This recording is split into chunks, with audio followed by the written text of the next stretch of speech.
تم سے وابستہ رشتہ داروں میں تمہارے بیوی بچے، تمہارے والدین، دادا دادی، نانا نانی اور پوتا پوتی، نواسا نواسی مغفرت شدہ لوگوں میں ہوں گے، اگر ان میں سے کسی نے شرک نہ کیا ہو اور رسول اللہ صلی اللہ علیہ وآلہ وسلم اور اولیاء کرام کے گستاخ نہ ہوں تو۔ اب تم سفر کی تیاری کرو۔ اس مرتبہ تمہارے سفر کے اخراجات کا ذمہ ایک ایسے آدمی کے سپرد ہے جو بظاہر بالکل ہی دنیا دار ہے، مگر اپنے چند اچھے کاموں اور اچھے عقائد کی بنا پر خدا اس کی مغفرت کرنا چاہتا ہے، اس لیے اس کے دل میں ڈالا ہے کہ وہ تمہارے سفر کا بندوبست کرے گا۔ چند دنوں میں سفر کے آثار دکھائی دینے لگے۔ ایک سرکاری افسر نے اخراجات کی ذمہ داری لی اور یوں یہ ایک لمبا سفر شروع ہوا۔ ہم متحدہ عرب امارات کی ہوائی کمپنی امارات ایئر لائن سے دبئی انٹرنیشنل ایئرپورٹ پہنچے۔ وہاں سے ہم اپنے ہوٹل گئے۔ یہ ہوٹل شارع مسلح پر ناصر اسکوائر کے قریب تھا۔ جاننے والے ساتھیوں کو جو دبئی میں رہتے تھے فون کیا، وہ سب بڑے خوش ہوئے۔ جب بتایا کہ میں دبئی آیا ہوں تو کئی ساتھی ناراضگی کا اظہار کرنے لگے کہ ہمیں پہلے کیوں نہیں بتایا۔ دوسرے یہ کہ ہمارے ہوتے آپ کو ہوٹل میں ٹھہرنے کی کیا ضرورت تھی۔ انہیں سمجھا بجھا کر چپ کرایا۔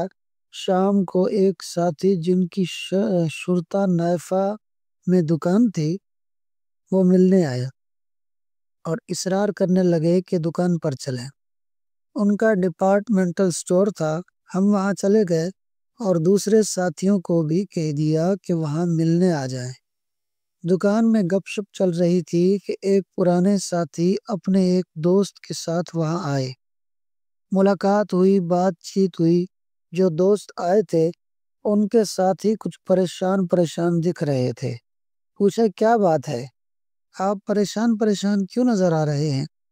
کہنے لگے گزشتہ کئی روز سے سر اور گردن میں بڑی تکلیف ہے، اس وجہ سے بے چینی کا اظہار ہو رہا ہے۔ میں نے ان کے سر کو ہاتھ لگایا، گردن پر ہاتھ پھیرا، پھر پوچھا اب درد کیسا ہے؟ وہ حیران رہ گئے، کہنے لگے درد بالکل غائب ہو گیا ہے۔ اب انہوں نے کچھ اور پریشانیاں بتانا شروع کی۔ میں نے کہا میں بتاتا ہوں آپ کے مسائل کیا کیا ہیں، اور میں نے بولنا شروع کیا۔ وہ منہ کھولے سنتے رہے، آخر میں بولے بالکل سب کچھ ایسا ہی ہے۔ میں نے انہیں ایک ورد بتایا اور کہا سب ٹھیک ہو جائے گا۔ وہ میرے حد درجہ معتقد ہو گئے۔ وہ ایک پراپرٹی آفس دبئی میں چلاتے تھے۔ رات کو ہوٹل آئے، سویا تو وہی بزرگ خواب والے نظر آئے۔ فرمایا سی پورٹ پر ایک مرد بزرگ سمیع اللہ نام کے ہیں، تم ان سے ملو۔ دوسرے دن جب اس ساتھی کی دکان پر پہنچے تو ایک اور ملنے والے کے ساتھ ایک سندھی دوست بھی آ گئے۔ جب گفتگو کا رخ ان کی جانب ہوا تو بولے میں سی پورٹ پر کام کرتا ہوں۔ میں نے پوچھا کسی سمیع اللہ سے واقف ہو؟ کہنے لگا ہاں، وہ بوڑھا سا پٹھان، آپ اسے کیسے جانتے ہیں؟ میں نے کہا تم مجھے اس سے ملوا دو گے؟ اس لڑکے نے کہا کیوں نہیں، اب وہ کام تو نہیں کرتا لیکن جہاں وہ رہتا ہے وہ جگہ مجھے معلوم ہے۔ میں نے کہا ٹھیک ہے، کل چلیں گے۔ بولا آج شام تک میری چھٹی ہے، پھر 2 دن میری مسلسل ڈیوٹی ہوتی ہے، آپ چاہیں تو آج چل سکتے ہیں۔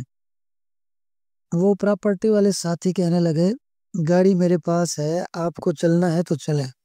یوں ہم جبل علی نامی علاقے کی طرف چل پڑے۔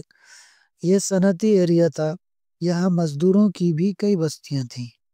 ایسے ہی ایک بستی میں ہم پہنچے۔ لڑکے نے کہا گاڑی یہیں چھوڑ دیں اور میرے ساتھ پیدل آئیں۔ ہم 1-2 گلیوں سے ہوتے ہوئے ایک سادے سے مکان کے سامنے جا کر رک گئے۔ اس نے دروازہ کھٹکھٹایا تو ایک شخص اندر سے نکلا۔ اس نے کہا کس سے ملنا ہے؟ کہا سمیع اللہ بابا سے۔ بولا اندر آ جاؤ۔ ہم اندر گئے تو دیکھا 4-5 آدمی بیٹھے ہیں، اور ایک ادھیڑ عمر کا شخص دیوار سے ٹیک لگائے بیٹھا ہے۔ میں نے سلام کیا، اس نے آنکھیں کھولیں۔ ہم ایک دوسرے کو پہچان گئے۔ ان سے عرفات کے میدان والی کانفرنس میں ملاقات ہو چکی تھی۔ وہ اٹھ کر بیٹھ گئے، مسکرائے اور کہا آنا مبارک ہو۔ کسی شخص کو آواز دی اور کہا چائے بناؤ۔ میں نے کہا آپ ٹھیک ہیں؟ بولے بس پچھلے کچھ دنوں سے بیمار ہوں، دعا کرو اللہ سلامتی کے ساتھ اٹھا لے۔ میں نے کہا ایسا کیوں کہتے ہو؟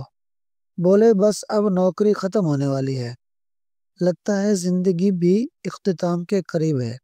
بس ادھر ادھر کی باتیں ہوتی رہیں، ہم نے ایک دوسرے سے کسی شناسائی کا اظہار نہیں کیا۔ بولے کیسے آنا ہوا؟ میں نے کہا یوں ہی ملنے چلے آئے، کسی سے آپ کا تذکرہ سنا تھا۔ کہنے لگے اچھا کیا آ گئے۔ ہمیں دروازے تک چھوڑنے آئے، جاتے وقت چپکے سے کان میں کہا کل صبح آ جانا۔ یوں ہم وہاں سے واپس آ گئے۔ راستے میں اس لڑکے نے اور پراپرٹی والے ساتھی نے پوچھا کہ کیا یہ بزرگ ہیں؟ میں نے کہا تم لوگ یہاں رہتے ہو، تم جانو۔ لڑکا بولا سی پورٹ پر بہت سے لوگ ان کے معتقد ہیں، وہ کہتے ہیں کہ یہ جو کہہ دیتے ہیں پورا ہو جاتا ہے، مگر بہت سے لوگ مجھ سمیت انہیں عام سا آدمی ہی سمجھتے ہیں۔ آپ بتائیں یہ کیا ہے؟ یہ کیا ہے؟ میں نے کہا مجھے بھی عام سے آدمی ہی نظر آئے۔ بولا آپ کو کس نے ان کا پتہ بتایا تھا؟ میں نے کہا پاکستان میں کبھی تذکرہ ہوا تھا، میں نے سوچا دبئی آیا ہوں تو چل کر معلوم کر لوں، دیکھ لوں کہ کیسے ہیں۔ یوں بات آئی گئی ہو گئی۔ دوسرے دن میں نے کرائے کی ٹیکسی لی اور جبل علی پہنچ گیا۔